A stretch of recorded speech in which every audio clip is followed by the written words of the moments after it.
La nature, les paysages, bien sûr nous enchantent.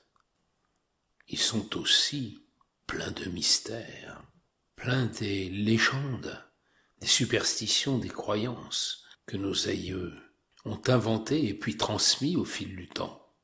Tous ces petits êtres de la nature qui protègent faune et flore, qui dessinent les forêts, les monts, les fleuves, les fées, les elfes, les géants, les lutins, tous nous offrent ces tableaux qui chaque jour nous émerveillent et nous emplissent de curiosité. C'est dans cet ailleurs que ce livre nous conduit. Dans l'Antiquité, les divinités qui vivaient avec les hommes célébraient la nature féconde et porteuse de vie à travers l'eau des sources, des rivières, des fleuves. Neptune, jusqu'aux nymphes, garde chaque point d'eau. Les forêts, personnifiées par des vierges mères, des déesses telles Arduina. Les fées, qui viennent de ces entités primordiales bien plus anciennes que les dieux masculins des mythologies. Et dans le Jura, par exemple, une dame blanche qui nourrit les enfants perdus et qu'il faut relier au culte d'une telle déesse en la forêt de Poligny. Les cultes rendus aux arbres et aux pierres. Les fées sont là, juste sous nos yeux. Il suffit de gratter un peu de cet arbre associé à une chapelle ou de ce rocher sanctifié pour retrouver la croyance qui a précédé l'actuelle. Tout cela remonte bien loin. Une pierre étrangement isolée, un chêne âgé ou tordu, et les légendes s'y accrochent. Les dieux y naissent volontiers. Ce livre va nous mettre en contact avec des paysages, des fées, des nains, blocs erratiques aux formes fantasmagoriques, lacs aux reflets inhabituels, sources aux vertus miraculeuses. Les signes que des fées ou des lutins habitent un lieu sont d'une évidence certaine, du moins pour ceux qui savent écouter les légendes qui nous racontent la genèse de toutes ces merveilles naturelles. Terres enchantées nous fait voyager vers des lieux bien réels, mais derrière leur nom, il nous fait découvrir des dieux, des bergères, des lacs, des petits êtres. Par exemple, Bormanus, le dieu bouillonnant. On le trouve derrière les stations thermales de la Bourboule, de Bourbonne, ou encore de Bourbon-l'Archambault.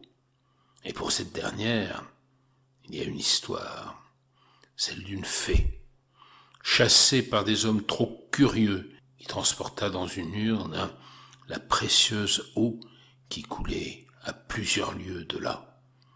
Dans sa fuite, l'urne se brisa en 3 morceaux, chacun donnant naissance à l'une des 3 sources d'eau chaude miraculeuses. Il nous explique aussi que le peuple des nains n'aime pas être dérangé. Les traces de jets de pierre, d'éboulis, dont ils sont souvent la cause, prouvent leur caractère irascible. Gare à celui qui tente de les déloger ou qui essaye de les rencontrer.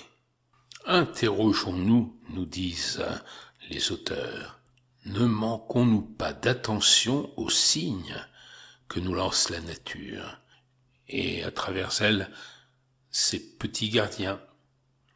Et les dérèglements climatiques que nous connaissons ces dernières années ne sont-ils pas en grande partie dus au manque de respect de l'homme vis-à-vis de son environnement?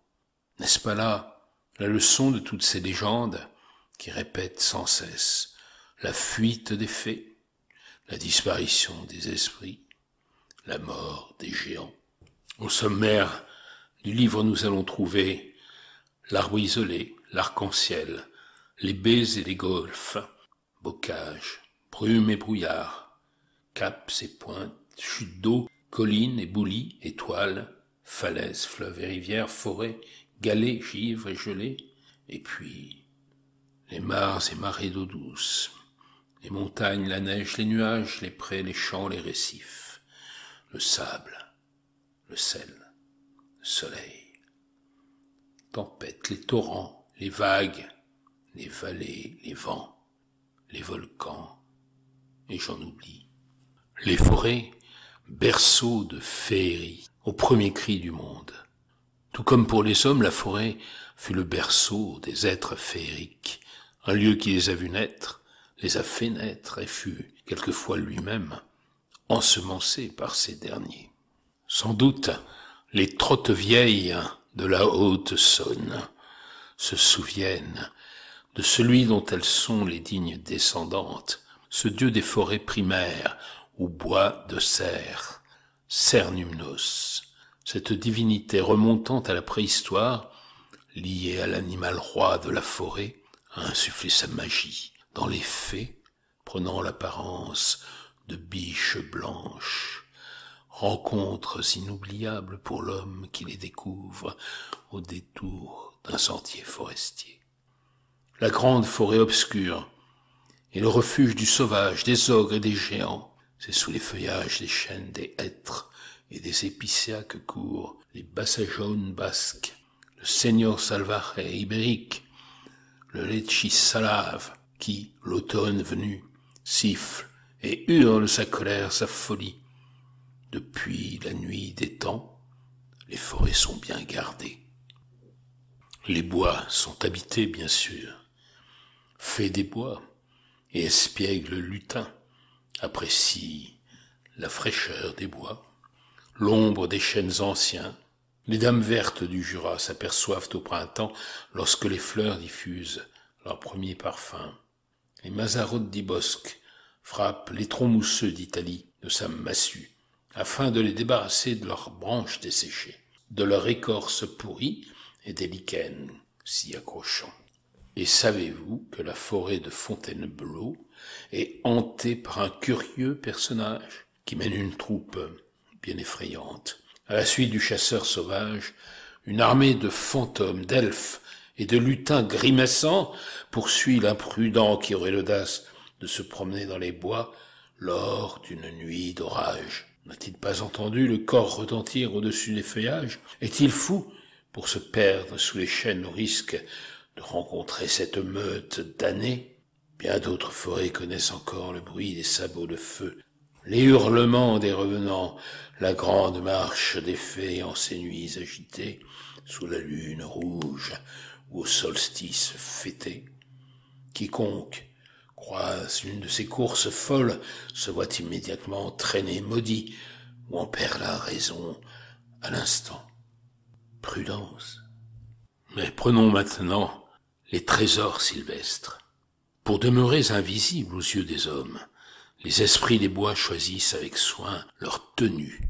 Les femmes de mousse du nord de la France, les Moosweibchen allemandes et les Moosweif hollandaises, se parent de vêtements de mousse tissée, ornés de lichen.